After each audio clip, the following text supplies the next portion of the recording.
성경 말씀 열왕기상 17장 1절로 16절입니다. 열왕기상 17장 1절 말씀부터 봉독해 드리겠습니다.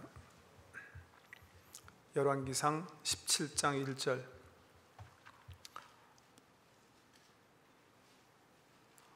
열왕기상 17장 1절 말씀부터 봉독하겠습니다. 길르앗에 우거하는 자 중에 디셉 사람 엘리야가 아합에게 말하되 내가 섬기는 이스라엘의 하나님 여호와께서 살아계심을 두고 맹세하노니 내 말이 없으면 수년 동안 비도 이슬도 있지 아니하리라 하니라. 여호와의 말씀이 엘리야에게 임하여 이르시되 너는 여기서 떠나 동쪽으로 가서 요단 앞 그릿 시냇가에 숨고 그 시냇물을 마시라. 내가 까마귀들에게 명령하여 거기서 너를 먹이게 하리라. 그가 여호와의 말씀과 같이 하여 곧 가서 요단 앞 그릿 시냇가에 머물매 까마귀들이 아침에도 떡과 고기를 저녁에도 떡과 고기를 가져왔고 그가 시냇물을 마셨으나 땅에 비가 내리지 아니하므로 얼마 후에 그 시내가 마르니라. 여호와의 말씀이 엘리야에게 임하여 이르시되 너는 일어나 시돈에 속한 사르밧으로 가서 거기 머물라.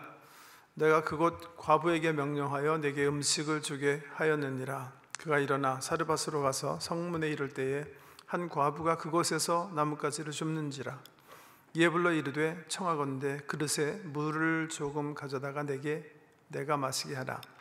그가 가지러 갈 때에 엘리야가 그를 불러 이르되 청하건대 내 손에 떡 한 조각을 내게로 가져오라. 그가 이르되 당신이 하나님 여호와께서 살아계심을 두고 맹세하노니 나는 떡이 없고 다만 통에 가루 한 웅큼과 병에 기름 조금뿐이라. 내가 나뭇가지 둘을 주워다가 나와 내 아들을 위하여 음식을 만들어 먹고 그 후에는 죽으리라. 엘리야가 그에게 이르되 두려워하지 말고 가서 내 말대로 하려니와 먼저 그것으로 나를 위하여 작은 떡 한 개를 만들어 내게로 가져오고 그 후에 너와 내 아들을 위하여 만들라. 이스라엘의 하나님 여호와의 말씀이 나 여호와가 비를 지면에 내리는 날까지 그 통의 가루가 떨어지지 아니하고 그 병의 기름이 없어지지 아니하리라 하셨느니라. 그가 가서 엘리야의 말대로 하였더니 그와 엘리야와 그의 식구가 여러 날 먹었으나 여호와께서 엘리야를 통하여 하신 말씀같이 통의 가루가 떨어지지 아니하고 병의 기름이 없어지지 아니하니라. 아멘. 아합 왕 시대에 너무나 악을 행하기 때문에 하나님께서 엘리야를 통해서 극단의 조치를 취하시는 사건인데요. 열왕기상 읽어나가면서 말씀을 받고 있는데 열왕기상에 보면 우리 17장 보면 말씀인데 16장부터 아합이 소개가 됩니다. 그래서 22장까지 그러니까 총 7장에 걸쳐서 아합의 이야기가 나와요. 전체적으로 보면 열왕기가 총 35장으로 솔로몬 왕에 대해서 처음 11장 써 있고 12장부터 열왕기 하까지 남은 게 35장 정도 되는데 35장 중에 7장이 아랍의 아합 왕에게 할애가 되어 있어요. 그러니까 솔로몬 다음으로 두 번째로 많이 열왕기 기자가 다루는 사람이 바로 아합이에요. 솔로몬은 성전을 졌기 때문에 그 성전을 어떻게 졌는지 그 구조가 뭔지 등등 여러 가지 할 말이 있어서 길게 썼다면 이 아합 왕은 왜 많이 썼는가? 제일 악한 왕이었기 때문에 쓴 겁니다. 여기 우리 16장 29절 말씀 한번 보세요. 29절에서 34절까지 읽어드릴 텐데 34절은 필요 없겠네요. 33절까지만 읽어요. 유다의 아사왕 제38년에 오므리의 아들 아합이 이스라엘의 왕이 되니라. 오므리의 아들 아합이 사마리아에서 22년 동안 이스라엘을 다스리니라. 오므리의 아들 아합이 그의 이전의 모든 사람보다 여호와 보시기에 악을 더욱 행하여 느밧의 아들 여로보암의 죄를 따라 행하는 것을 오히려 가볍게 여기며 시돈 사람의 왕 엣바알의 딸 이사벨을 아내로 삼고 가서 바알을 섬겨 예배하고 사마리아에 건축한 바알의 신전 안에 바알을 위하여 제단을 쌓으며 또 아세라 상을 만들었으니 그는 이전에 이스라엘의 모든 왕보다 심히 이스라엘 하나님 여호와를 노하시게 하였더라. 아합에 대한 기사인데 다른 어떤 왕보다도, 선대 어떤 왕보다도 더욱 하나님을 경노케 한 그런 자로 소개가 되어 있습니다. 그 이유는 시돈 제사장이며 왕인 엣바알의 딸을 이제 아내로 맞아들여요. 근데 이 여자는 그냥 바알을 섬기는 사람이 아니라 이를테면 이스라엘에 이제 계속 이제 열왕기상 22장까지 읽어보면 바알 교회 선교사인 거예요. 그러니까 뭐 열심을 가지고 이 바알을 전파하기 위해서 애를 씁니다. 그래서 이 아합 시대에 이스라엘은 하나님께서 택하신 그 제사장 민족이기를 거의 포기한 상태. 오히려 바알이 온 땅에 뒤덮이는 핵에 망측한 형태의 나라로 전락하게 되는데 그거에 대해서 하나님께서 분노하시는 거예요. 그것 때문에 이제 아마 엘리야라는 선지자를 세우셔서 여러 번 경고하신 것 같아요. 그래도 말을 듣지 않으니까 이제 17장에 이제 엘리야가 오늘 본문 말씀에 소개가 되는데 첫째 뭐 아무 인트로덕션이 없어요. 엘리야, 신약의 관점에서 보면 변화산상에 예수님과 모세와 엘리야가 이렇게 삼자 대면하고 얘기했다 할 만큼 구약의 관점에서는 굉장히 중요한 선지자거든요. 모세만 해도 뭐 출생이 어떻게 됐는지 어떻게 성장했는지 뭐 잠깐 나온다면 엘리야는 뭐 전혀 그냥 길르앗에 우거하는 자 중에 디셉 사람 엘리야가 이렇게 갑자기 출연해요. 아합에게 말하되 내가 섬기는 이스라엘의 하나님 여호와께서 살아계심을 두고 맹세하노니 내 말이 없으면 수년 동안 비도 이슬도 있지 아니하리라. 이게 뭐 갑자기 따라한 나타나고 아합에게 던진 말이 아닌 것 같아요. 나중에 보면 아합이 엘리야를 알고 있었다는 사실을 우리가 볼 수가 있는데 아마 여러 말로 아합에게 엘리야가 하나님의 말씀을 전했는데도 이 아합이 전혀 말을 듣지 않는 거예요. 그러니까 하나님께서 하나님의 계획을 엘리야에게 말씀하시고 엘리야가 가서 이제 선포하는 거예요. 근데 비가 내리지 않을 것이다. 이슬도 있지 않을 것이다. 수년 동안 그러할 것이다. 이따가 선포. 이건 뭐 비 안 오면 안 오지. 사실은 그 문제가 아닙니다. 뭐 이 중동 땅, 팔레스타인 땅이 아니더라도 한 나라에 비가 1년 오지 않으면 그 나라는 망합니다. 그 예가 뭐죠? 북한 땅이죠. 1996년 1년 동안 비가 거의 오지 않았거든요. 그 다음에는 홍수가 났고 그래서 그 땅에 몇 명이 죽었어요. 거의 한 300만 명이 죽었다 이렇게 유엔이 추산하죠. 감당을 못하게 돼 있는 거예요. 뭐 전혀 비가 안 온 건 아니거든요. 여기 지금 선포된 것처럼 이슬도 없을 것이고, 근데 이 성경에 보면 몇 년 동안 이렇게 돼요? 3년 6개월 동안 이렇게 돼요. 왜 하나님께서 이 선포를 하셨는가? 우리가 읽은 아합의 죄 때문에 그런 거예요. 하나님과 하나님의 말씀을 소홀히 여기고 버리고 더군다나 이 하나님 선택하신 제사장 나라의 그 사명을 저버리고 바알을 섬기는 거예요. 근데 하나님께서 그런 모습의 이 아합과 이스라엘을 어떻게 징벌하세요? 비로 징벌하시는 거예요. 비.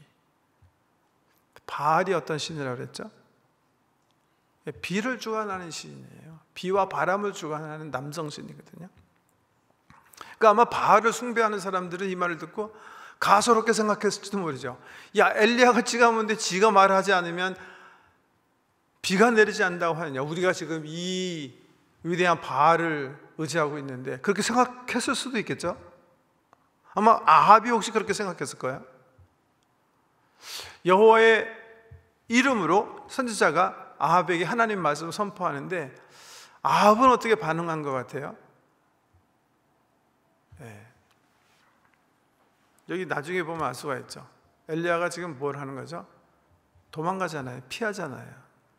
아합은 어떻게 반응한 거예요? 방정맞은 말을 하는 내가 너를 죽이겠다 이렇게 달려드는 것 같아요. 결국 이 강팍한 마음으로 아합이 회개하지 않습니다. 정말 하나님께서 선지자를 통해서 이렇게 선포하셨으면 막 정말 머리를 풀고 옷을 찢고 하나님 정말 죄송합니다. 잘못했습니다. 어리석은 범죄를 했기 때문에 주님 할 말이 없습니다. 용서해 주세요. 이랬으면 좋았을 텐데 그러지 않은 거예요.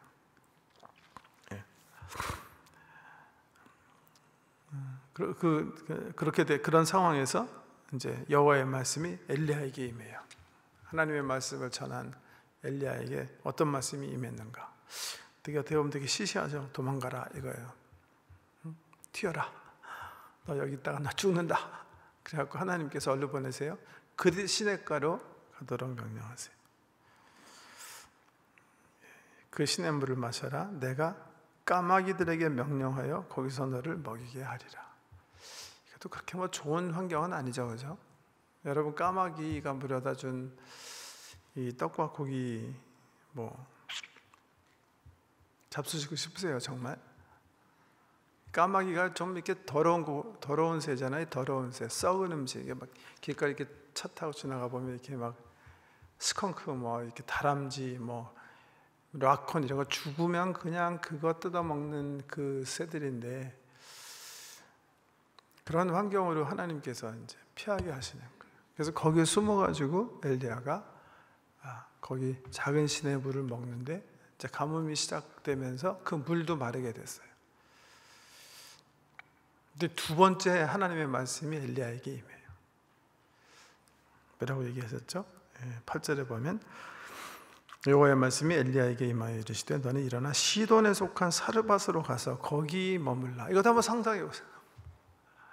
처음엔 그렛 시냇가 갖고 이제 까마귀한테 얻어먹게 하셨는데 두 번째는 시돈이 뭐 하는 데예요? 시돈. 좀 아까 우리가 봤잖아요. 시돈. 31절 우리가 그래서 읽었죠. 느밧의 아들 여로보암의 죄를 따라 행하는 것을 오히려 가볍게 여기며 시돈 사람의 왕 엣바알의 딸 이사벨을 아내로 삼고.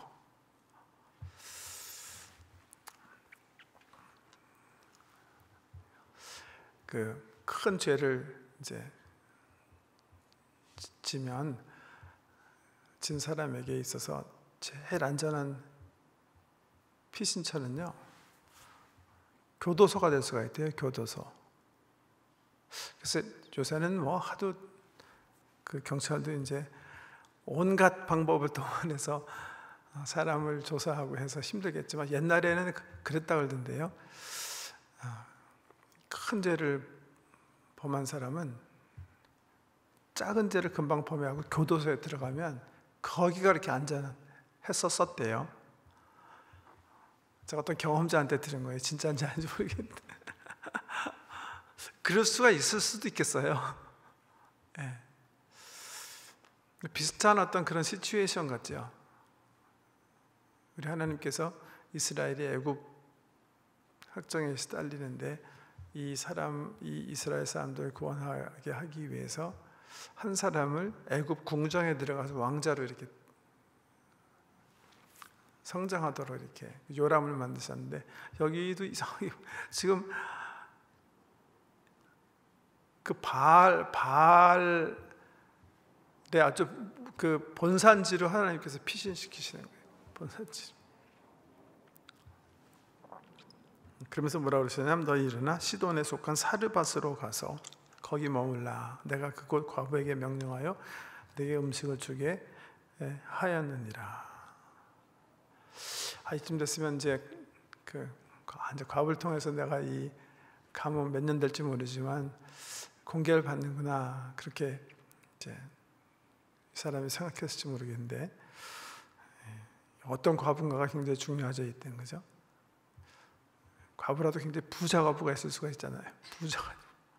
근데 가보니까 10절에 보니까 보세요.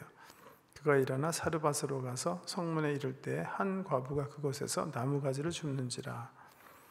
이에 불러 이르되 청하건대 그릇에 물을 조금 가져다가 내게 마시게 하라. 그가 가지러 갈 때 엘리야가 그를 불러 이르되 청하건대 내 손에 떡 한 조각을 내게로 가져오라. 그가 이르되 당신의 하나님 여호와께서 살아계심을 두고 맹세하노니 나는 떡이 없고 다만 통에 가루 한 줌과 병에 기름 조금뿐이라. 내가 나뭇가지 둘을 주어다가 나와 내 아들을 위하여 음식을 만들어 먹고 그 후에는 죽으리라. 이게 당연히 하나님께서 기적 일으키실 거니까 라고 생각하면 이게 별거 아닌 것 같지만, 사실 엘리야 입장에서는 이게 정말 자기도 절망이었을 거예요. 말씀드린 것처럼 이왕 하나님께서 이 가뭄 동안에 자기를 공개하실 양이면 좀 가지고 있는 사람한테 좀 이렇게 자기 의탁시키시면 좋은데, 하나님 명령에 따라서 성에 들어가서 처음 만난 과부, 성령의 인도하심에 따라 그 여인이 아닐까 하고 던진 거예요. 근데 이 여인이 물을 달라고 그러는데 보세요. 지금 어떤 시기예요? 가뭄이에요. 물이 없어요. 그럼에도 불구하고 이분이 목말라 하는 이 낯선 사람에게 물을 주기 위해서 성에 물 구하기 위해서 들어간. 근데 그 모습을 보고 엘리야가 얘기를 하는 거예요. 물만 가져오지 말고 떡 한 조각만 좀 구워서 갖다 달라. 그때 이 여자가, 엘리야는 정말 듣기 싫은 그런 얘기를 하죠. 나는 사실 지금 밀가루 한 줌이랑 물 한 줌밖에 없어서 그거 먹고 마지막을 먹고 이제 내 애와 굶어 죽을 그런 결심을 하고 있는 사람입니다.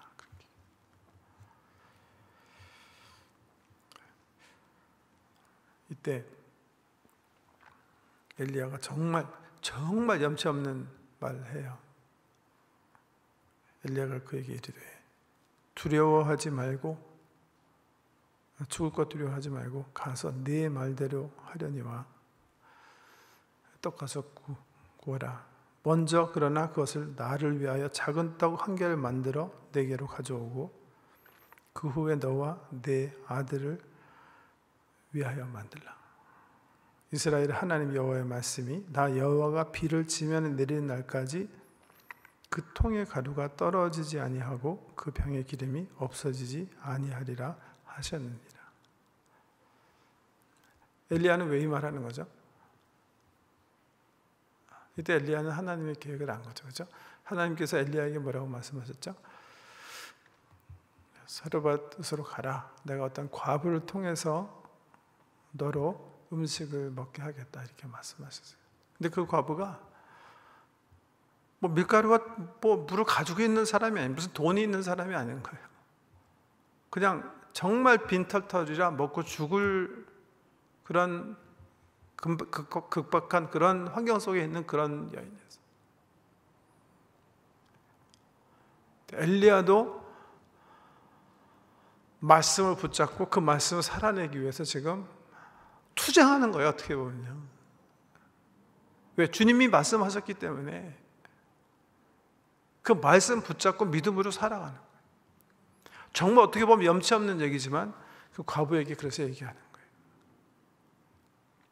왜? 하나님께서 이 아무것도 없는 과부를 통해서 나를 먹이기로 이미 말씀하셨기 때문에 그 말씀에 의지해서 돛을 던지는 게 그물을 던지는 거예요. 뭐라고요? 정말 염치 없지만 네가 먹고 죽으려는 그 떡 한 덩어리 작은 거 먼저 나에게 달라. 먼저 나에게. 하나님의 말씀이 그 삶의 현장에서 나타나게 하는 믿음으로 얘기해요. 근데 그 말을 듣고 그 약속을 하죠. 그렇게 되면 다시 비가 올 때까지 내 통에 가루가 떨어지지 않겠다. 이 여인이 어떻게 하죠? 이 엘리야 선지자의 말을 믿는 거예요. 선택하는 거예요. 선택 안 할 수도 있어요. 선택하는 거예요. 그래서 떡을 구워서 엘리야에게 먼저 갖다 주고 자기도 이제 작은 포션 자기 아이와 함께 먹었겠죠. 그러고 났더니 그 사람의 통의 가루가 정말 병의 기름과 밀가루가 통의 가루가 떨어지지 않았다. 그러니까 비 올 때까지라 그런 거 보니까 3년 6개월 동안 떨어지지 않아. 그러니까 놀라운 기적이 그냥 일어나.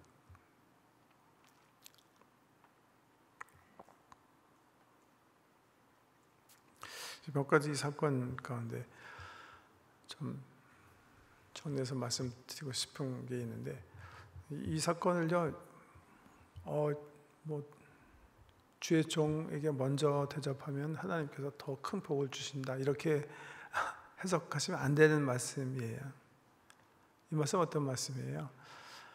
주의 종도 마찬가지고 사르밧 과부도 마찬가지고, 하나님의 말씀이 선포되기 때문에 그 말씀을 붙잡고 그냥 믿음으로 살아갈 것인가 안 살아갈 것인가, 둘 다 막 믿음으로 막 그냥 달려가는 거예요. 뭐 럭셔리어스한 게 아니에요, 이게. 저는 이 엘리야로 하여금 지금 그날 시냇가에서 까마귀에게 음식을 날라 먹이게 한 것도 그렇고, 지금 사르밧 과부 통해서 떡을 얻어 먹게 하신 그것도 그렇고, 하나님의 깊은 뜻은 이 선지자가 지금 이 민족의 위기 속에 같이 임마누엘, 같이 스트러글하는 어떤 그런 상황을 하나님께서 요구하시는 것이 아닌가, 그렇게 생각해요. 사치스러운 생활할 때가 아니에요. 그냥 생명을 연명할 수 있는 떡을 하나님께서 공급해 주시는데, 아주 가난한 과부를 통해서 그분의 통의 가루와 기름이 마르지 않게 하셔서 같이 연명하게 하시는 은혜인 거예요.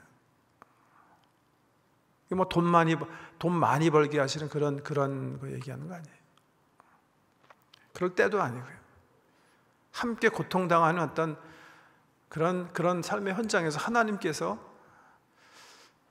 하나님의 의와 나라를 가슴에 품고 살게 하기 위해서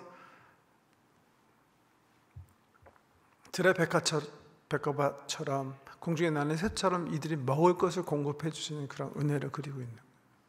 근데 그 은혜를 어떻게 받냐 하면, 둘 다 떨어진 하나님의 말씀을, 사실은 이게 정말 이성적으로 생각하면 이게 말이 안 되는 거예요. 지금 요 한 줌 남은 이 밀가루 요거거든요. 근데 하나님은 그 과부를 통해서 엘리야에게 음식을 다시 홍수가 이제 가뭄이 멈출 때까지 공급하신다고 하셨기 때문에 엘리야도 위험을 감수하고 그 여인에게 말할 수밖에 없는 상황이에요. 그 여인도 그 말씀을 믿을지 안 믿을지 막 고민하고 선택하지 않으면 안 되는 그런 상황이에요. 근데 이분들이 어떻게 해요? 하나님의 말씀을 선택하는 거예요. 엘리야도 선택했고 과부도 선택하는.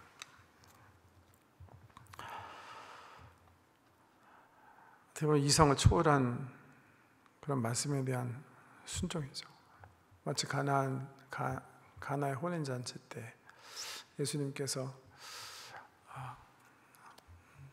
하인들에게 저기 6동이 물 항아리에 물을 갖다 부어라 했을 때 하인들이 순종하여 물이 포도주가 되게 했던 것처럼, 이 말씀의 순종에 의한 하나님의 그 섭리가 나타나는 그런 역사다. 우리 주마가 김현자 집사님 기도하실 때 마태복음 6장 33절 말씀 인용하시면서 기도하셨는데요. 너희는 먼저 그의 나라와 그의 의를 구하라. 그리하면 이 모든 것들을 너에게 더해 주시리라. 하나님 나라와 의를 구하는 삶 속에 하나님께서 들의 백합화를 돌보시고 공중에 나는 새를 먹이시는 하나님의 은혜의 공급의 역사로 은총을 베풀어 주시겠다 하는 그런 은혜입니다. 여기 열왕기상 엘리야 사건 속에서 나타나는 그런 은혜다, 그렇게 생각을 합니다. 조금 이 정황이랑은 좀 이렇게 떨어진 것 같지만 제 말씀 오늘 생각하면서 전 지금 몇 년 전인지 모르겠는데요. 꽤 이제 시간이 지났으리라 생각했는데 7, 8년 전에 우리가 이 교회당 반 이상을 다시 이제 중축하는 상황에서 주님께서 처음은 저를 통해서죠. 평양과학기술대학교에 큰 헌금을 할 것을 주께서 명령하셨어요. 참 괴로운 명령이고 참 힘든 그런 말씀이었는데 당회가 함께 기도하면서 한 달 동안 같이 분별하고 또 재직회와 공동회에서 분별된 뜻을 하나님의 뜻으로 이제 받아들이셨기 때문에 저희들한테는 너무 큰 돈이죠. 건축 2차 이제 건축하는 헌금의 첫 40만 불을 평양과학기술대학교가 그때 시작한 것도 아니고 짓고 있었을 때라 이게 정말 계약을 할 건지 아닐지도 굉장히 불투명한 상태에서 주님께서 말씀하셨기 때문에 참 정말 불확실성 속에 그런 명령인데 우리 교회가 한 마음으로 분별하고 헌금한 적이 있어요. 근데 사실은 세상적으로 보면 좀 정말 문제가 있는 사건이죠. 왜냐하면 우리 성도분들이 처음 헌금 1차 때도 마찬가지고 2차 때도 마찬가지고 캐시 나오는 게 사실은 50만 불이 될 리가 없거든요. 근데 역시 헌금했더니 역시 또 50만 불 나온 거예요. 근데 사실은 이 50만 불, 40만 불이라는 것은 우리 건축하는 데는 너무나 중요한 씨앗 같은 말이거든요. 근데 이거를 하나님께서 어떻게 하실지도 모르는 이 북한 땅 선교 현장에 그냥 먼저 갖다 주는 것은 정말 리스크한 위험한 그런 작업이었어요. 근데 우리 성도님들이 한 마음으로 우리 함께 분별하고 정말 우리한테 생명 같은 돈이죠. 건축헌금 50만 불 나왔는데 첫 40만 불 우리가 북한에 줬어요. 사실 주의 명령이라고 우리가 확신했기 때문에 주께서 평양과학의대를 사용하시든 안 하시든 그건 후차적인 문제예요. 우리는 어떻게 했든 순종한 거예요. 우리가 분별한 대로 순종한 거예요. 그리고 건축을 하기 시작했는데 역시 예상했던 대로 돈이 왕창 모자라기 시작했죠. 그래서 짓는 과정에 우리가 한 100만 불 정도, 짓다 보니까 조금 더 커져가지고 한 100만 불 정도가 모자라게 됐어요. 그래서 그때 어떤 결정을 한 줄 아십니까? 여기 반 이상이 거의 계셨으니까. 그래서 우리가 그 빌딩 이쪽 부분은 그냥 짓지 않기로 결정했었어요. 짓지 않기로. 하지 말자. 돈이 모자라는데 구태여 짜고 하고 해서 질 거 없고 그냥 뭐라 그러죠? 골경만 베이스랑 큰 기둥만 생겨놓고 가마떼기로 덮어가지고 돈이 없으니까 짓지 말자. 그리고 여기만 짓고 여기 나중에 하나님께서 이제 허락해 주시면 그때 다시 짓자 결정을 하게 됐어요. 그때 제가 사람이니까 그때 40만 불 생각 안 나겠습니까?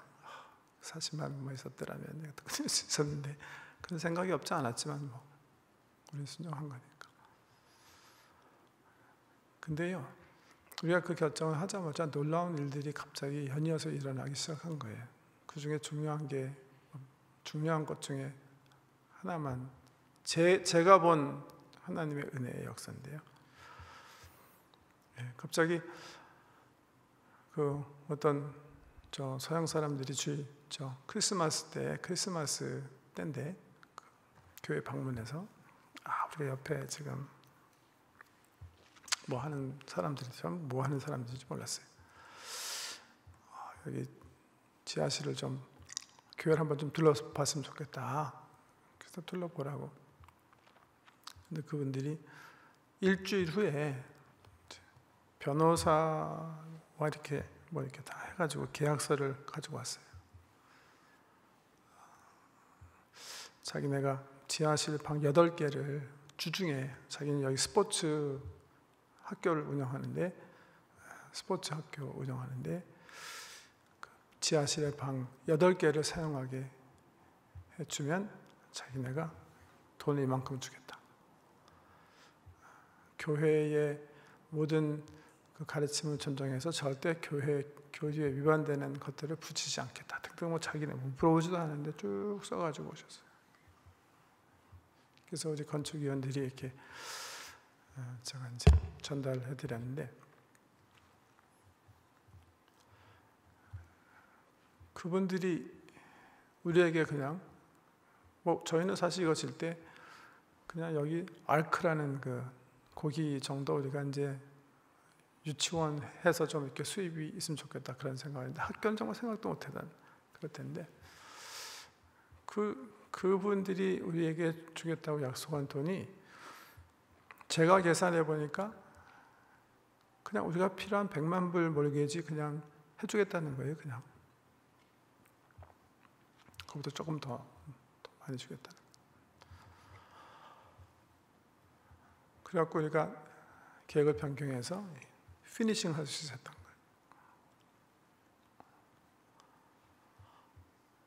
여러분 수요일 집회 나오시는 분들이 우리 교회 다 리더시니까 우리 교회가 지금 어떻게 재정 돌아가는지 좀 아셔야 될 필요도 있으세요.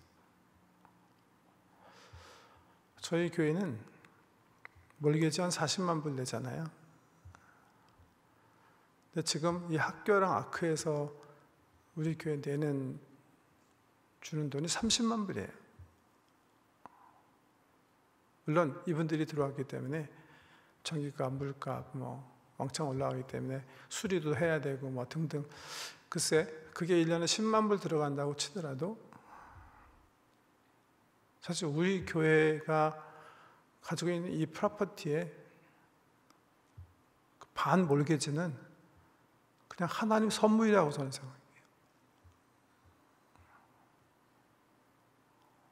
저는 개인적으로 그렇게 이해해요. 하나님께서 말씀하셨을 때 우리가 힘들었지만 미래가 불투명하지만 그냥 순종했거든요. 그 이유는 하나님께서 다 갚아주신, 책임져 주시는 거예요.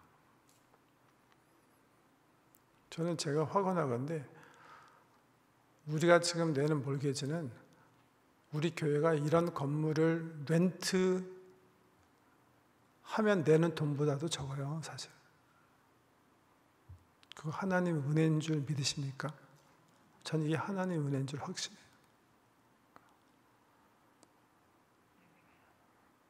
그래서 우리가 이런 큰 빌딩을 가지고 있으면서도 사실은 헌금 더 해주세요, 건축 헌금 해주세요, 그러지 않는 거예요.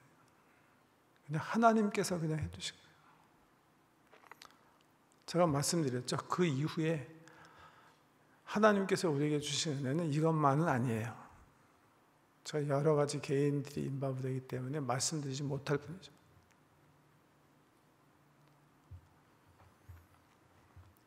저희 이런 큰 건축을 우리 당회와 함께하면, 우리 교회가 함께하면서 제가 강단에서 성도님들한테 헌금해 주세요, 헌금해 주세요 그런 적 있어요? 전 여기서 30년, 23년 목회하면서 제가 그렇게 한 적이 없어요. 왜냐하면 하나님이 그냥 공급해 주셨기 때문에.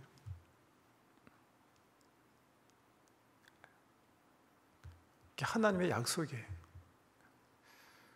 하나님이 원하시는 건 하나님의 백성이 분별된 말씀에 순종하면서 그 말씀을 살아내려고 스트럭을 합니다. 하나님 나라와 의를 살아내기 위해서 우리는 몸부림치면 되는 거예요. 나머지는 하나님께서 하신다. 오늘 엘리야 사르밧 사건에 나타난 주님의 말씀이에요. 그게 엘리야처럼 이게 굉장히 힘든 거예요. 이거 아까 말씀드린 것처럼 무슨 뭐 까마귀, 야 이거 신기하니까 되게 신나겠네, 그거 아니에요. 지금 도망가가지고 그냥 고생하면서 이 더러운 까마귀가 물어다 주는 거 먹는 거고, 아주 극도로 가난한 과부 집에서 살아남기 위해서 하나님께서 주시는 밀가루와 그냥 이렇게 먹는 거 아니에요. 살기 위해서 하나님 공급해 주시는 은혜인데요. 이 은혜가 왜 나타나는 거예요? 말씀을 살아내기 위해서 둘 다 그냥 믿음으로 선택하고 나아가기 때문에 그 현장에 하나님의 은혜가 나타나고 하나님의 섭리. 그러니까 아까 말씀드린 것처럼 이 말은 내가 뭐 주의 종 잘 대접하면 뭐 먼저 내가 먹기 전에 주의 종 갖다 주고 이런 얘기랑은 전혀 상관없는 얘기예요. 이 말씀은 어떤 말씀이냐면 이 과부가 또 엘리야가 정말 믿기 어려운 상황에서 하나님 말씀 붙잡고 살았기 때문에, 보세요, 이 과부는 굶어 죽을까 봐 두려워했어요. 근데 그 두려움이 얼로 바뀌는 거예요? 하나님을 알게 되는 거예요. 하나님을 만나게 되는 거예요. 이게 하나님께서 역사하시는 세상이구나. 하나님 발견해서 하나님을 두려워하는 사람이 되는 거예요. 엘리야도 마찬가지예요. 이 사건을 통해서 이 가난한 이 환경 속에 들어가면서 이 가난한 환경 속에 뭘 보시면서 함께 고통당하시는 하나님의 그 가슴 아픔을 그 삶의 현장에서 느끼기도 하고, 또 하나님 명령하신 대로 이 엄청나게 돈 가진 과부를 통해서 나를 먹이시는 게 아니라 보니까 무일푼 과부를 통해서 하나님 먹이시겠다는 계획이에요. 서프라이즈!